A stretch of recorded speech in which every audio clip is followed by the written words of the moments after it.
Tulemas on innovatsiooni aasta ja see tähendab seda, et kõik sellised uued ideed on väga teretulnud. Tegelikult on need uued ideed kogu aeg, ka ilma innovatsiooni aastata väga teretulnud. Aga innovatsiooni aasta, kuidas ma ütlen, projektijuht või? Urmas Kõiv. Tere hommikust. Meil on sellised head ja toredad ja targad asjad, ma julgen just seda viimast omadussõna kasutada siin laua peal, mis väärivad sellist märgist nagu uus on in. Kas nende samad asjade peal, mis me oleme laua peale pannud, on midagi väga erilist, et neid väärib just innovatsiooni aasta raames selle idee sellise edukuse tõestamisel näidata? No tegelikult me näitame seda, et nad on uued ja me näitame seda, et uusi asju tuleb iga päev juurde. Täpselt nii, ongi ja uusi asju tulebki iga päev juurde, aga tihti me harjume nendega ära ja ka toodete arendajad, teenuste arendajad harjuvad sellega ära, et nad midagi teevad ja enam neid vana ja uue ja selle arengu erisust nagu ei märgatagi. Nii siis uus on märk on eelkõige selleks, et eristada ära vanad asjad uutest, ehk siis uued näidata, tõsta esile uusi nii-öelda tootja seisukohalt ja tarbija seisukohalt on oluline, et oleks märgata neid, et kui me läheme poodi või kuhugi, et me neid uusi asju saame märgata, teame, et keegi on tulnud uue asjaga välja, proovime. No näiteks need samad triibulised asjad seal, ma saan aru, on pajalapp, mis selle juures nii erilist on? No selle pajalapi juures on erilist see, et see on nüüd rahvusmustriga pajalapp ja see ongi just see idee, mis väärib seda tunnustamist. Just nimelt idee, et kui rahvuspapude meister Indrek Kaing on nüüd tulnud välja uue tootesarjaga, mis on nüüd pajalapid, ehk siis ta varsti on meil rahvusmustritega kodud ja mis iganes, eks ju, aga praeguse hetkel siis sellised tooted tõesti uued ei ole veel isegi üldse kauplustesse kuhugi jõudnud, alles võib-olla järgmine nädal jõuavad ja saavadki siis märgi uus on in. Kui uuendusmeelsed Eesti tootjad tegelikult üldse on, kui hea meelega nad püüavad enda välja mõeldud ja välja nuputatud tooteid selle märgisega tähistada? Päris aktiivne on olnud osalus, et kui me selle uus on in märgi välja käisin, mitte väga ammu, siis tuli kohe 52 avaldust, et tahetakse sellist märki kasutada.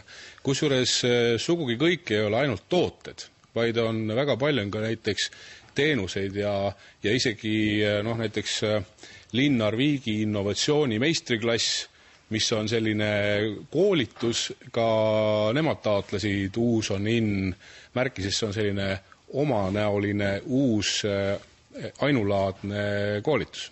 Kas selle märgi saamiseks piisab sellest, et kui ma tulen ja ütlen teie kontoris, et ma nüüd täna hakkasin seda tegema, või vaatate te ka seda, et ta tõepoolest see idee, see asi, mida siis tootma asutakse, tõepoolest on uuenduslik ja on innovaatiline? Meie tegelikult küll ainus kriteerium uus on in märgi puhul on see, et ta oleks uus. Ja eelkõige on oluline see, et me tahaksime selle märgiga motiveerida just nimelt uusi asju tegema. Et me oleme siin nüüd üks aasta aega kuludega tegelenud. Kogu aeg oleme efektiivsuse peale rõhunud. Nüüd oleks siis aeg hakata uusi väärtusi looma ja miks uus on oluline? Uus on see, et igasugune uus areng teeb meie elu paremaks. Kui mulle meeldib ikka seda öelda, et kui me teeme 1 miljon uuendust või 1 miljon uut asja, siis iga inimene teeb siis ühe uuenduse või uue asja, siis meil ongi 1 miljon, uuendust teeb 2, on juba 2 miljonit. Ehk siis, et kui me kõik teeme midagi uut, loome maailmas midagi paremat, siis ongi meie elu järjest areneb. Kui kaua on üks asi uus? Aasta aega. Meie kriteeriumite järgi on see aasta aega uus. Siis saab juba vana on in. Siin laua peal ei ole järelikult rohkem kui aasta vanad tooted. Urmas, mis ettevõtmised veel on plaanis innovatsiooni aastal, millest võib juba rääkida? Innovatsiooni aasta üldse on niimoodi, et innovatsiooni aasta algas, siis oli eesmärk see, et innovatsioon tuua inimestele lähemale, et selline sõna innovatsioon lähemale, et see oleks võõras ja kauge, vaid et iga inimene saaks ennast uuendustega kuidagi seostada.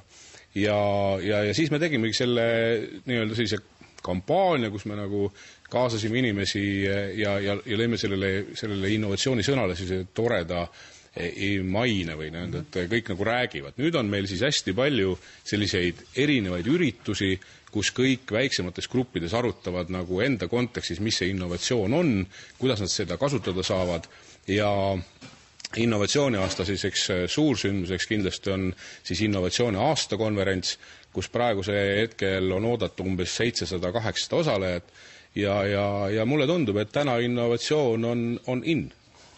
Ja me saame aru juba, mida see tähendab ja mida selle all mõeldakse. Suur aitäh täna hommikul siia neid tooteid näitama tulemast ja seda märki meile tutvustamast.